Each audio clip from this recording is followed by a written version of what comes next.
नमस्ते मित्रमैत्रिणींनो, कसे आहात? मजेत ना?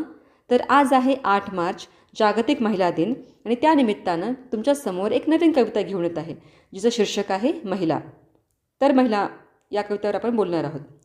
तर त्या अगोदर थोडंसं सविस्तर तुम्हाला सांगावंसं वाटतं.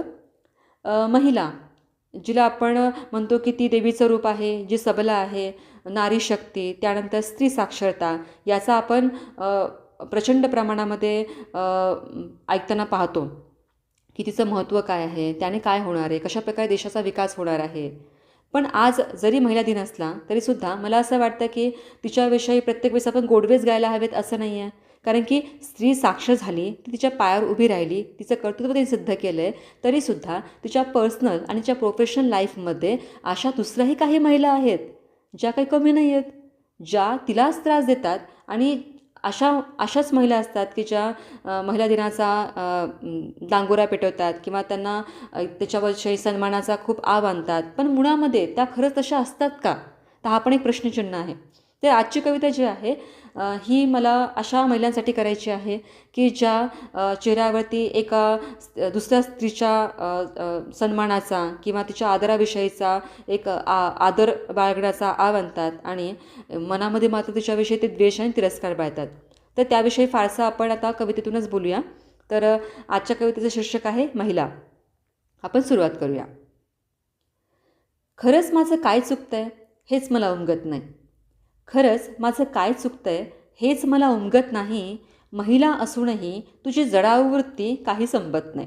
आता बघा, आपण असं म्हणतो की मुलींमध्ये किंवा महिलांमध्ये जे काय आहे ही जेलसी नावाची एक वृत्ती असते. तर ही आपल्याला दिसते.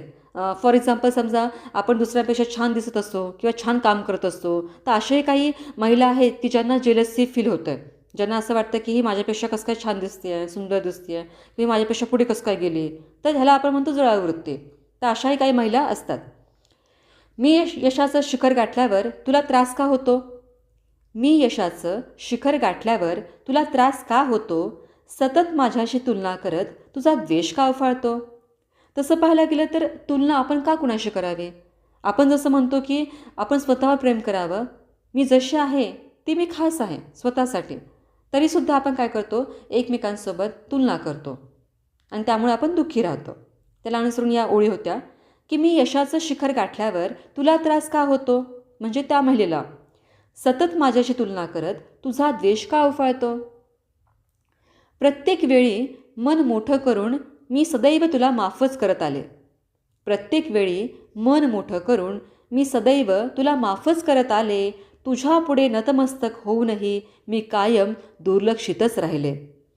बघा, बऱ्याचदा असं होतं की आपल्याला असं वाटतं की प्रत्येक वेळेस समोरचा जेव्हा आपला अनादर करतो किंवा आपल्याला तो रिस्पेक्ट देत नाही किंवा तो आपल्याकडे दुर्लक्ष करतो, तेव्हा आपण काय म्हणतो, लेट गो करतो, मूव ऑन करतो की झालं असेल काहीतरी प्रॉब्लेम असेल, त्यामुळे कदाचित असं वागत असेल ती व्यक्ती.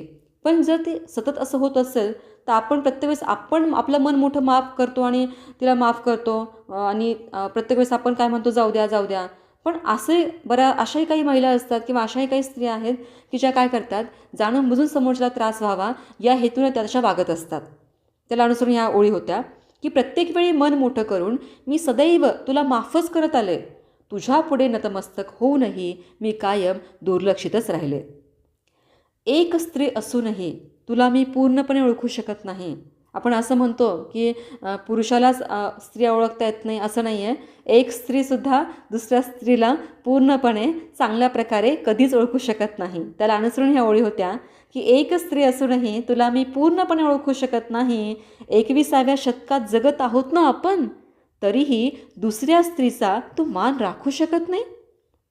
तर हा म्हणजे इथे सांगायचं काय आहे की एक स्त्री दुसऱ्या स्त्रीविषयीसुद्धा मनामध्ये घृणा, तिरस्कार, द्वेष किंवा जे काही आपण म्हणतो की षड्रिपू आहे, ती मनात बाळगून ती वावरत असते दुसऱ्या स्त्रीपुढे. तर मग त्याला अनुसरून या ओळी होत्या. आज जागतिक महिला दिन साजरा करताना तू माझ्याविषयी द्वेष बाळगतेस.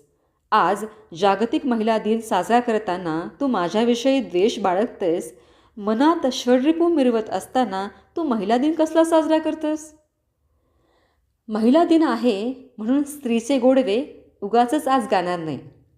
म्हणजे आपण असं म्हणतो की आज महिला दिन आहे, त्यामुळे प्रत्येक महिलाविषयी खूप काही बोललं जातं आहे, तिच्याबद्दल खूप काही म्हणजे आदराची भूमिका घेतलेली आहे किंवा तिला सन्मान दिला जातो वगैरे वगैरे. पण इथे एक महिलाच दुसऱ्या महिलेची किंवा दुसऱ्या स्त्रीची दुश्मन बनली आहे. मग अशा त्या महिलेविषयी आपण या ठिकाणी आज कवितेच्या माध्यमातून फक्त आपण एक बोलतो आहे. महिला दिन आहे म्हणून स्त्रीचे गोडवे उगाचच आज गाणार नाही. जे सत्य आहे तिच्याविषयी ते कटू सत्य आज नाकारणार नाही. जे सत्य आहे तिच्याविषयी ते कटू सत्य आज मी नाकारणार नाही. तर मैत्रिणींनो, अशी कविता होती महिला दिनाची. इथे मला कुणावरही टीका करायची नाही आहे. आपण सगळ्या महिला आहोत. खरं तर आपणच एकजूट होऊन एकजूट झाल्यानंतर आपण देशाची खऱ्या अर्थानं प्रगती करू शकतो. बऱ्याचदा असं होतं की प्रत्येक महिला नाही म्हणता येणार इथे, काही महिला अशा असतात की ज्या जेलसी वृत्तीच्या असतात आणि दुसऱ्यांनी प्रगती केली, दुसरे पुढे गेलेत, त्यांना ते सहन होत नाही, त्यांना ते खूप त्रास होतो. तर अशा महिलांसाठी मला फक्त ह्या काही कविता आज मला करावीशी वाटली. तर मला इथे एकच संदेश या माध्यमातून द्यायचा आहे. आज जागतिक महिला दिन आहे, त्यानिमित्तानं आपल्याला जर पुढे जायचं आहे तर फक्त आपलं कुटुंब किंवा आपण स्वतः आपल्याला फक्त एकटीला पुढे जायचं नाही आहे, तर आपल्याला सगळ्यांना एकत्र मिळून एकजूटपणे आदराने सन्मानाने आपल्याला काय करायचं आहे, देशाचं नावसुद्धा पुढे न्यायचं आहे. हे केव्हा शक्य होईल? जेव्हा आपण एकमेकींचा आदर करू, एकमेकींना मान देऊ, एकमेकींना सन्मान देऊ, तेव्हाच हे शक्य होईल. तर जाण्या अगोदर पुन्हा एकदा सर्वांना महिला दिनाच्या खूप खूप शुभेच्छा. आज आपण इथंच थांबूया. पुन्हा भेटूया नवीन कवितेसोबत. तोपर्यंत सर्वांना मनपूर्वक आभार आणि खूप खूप धन्यवाद.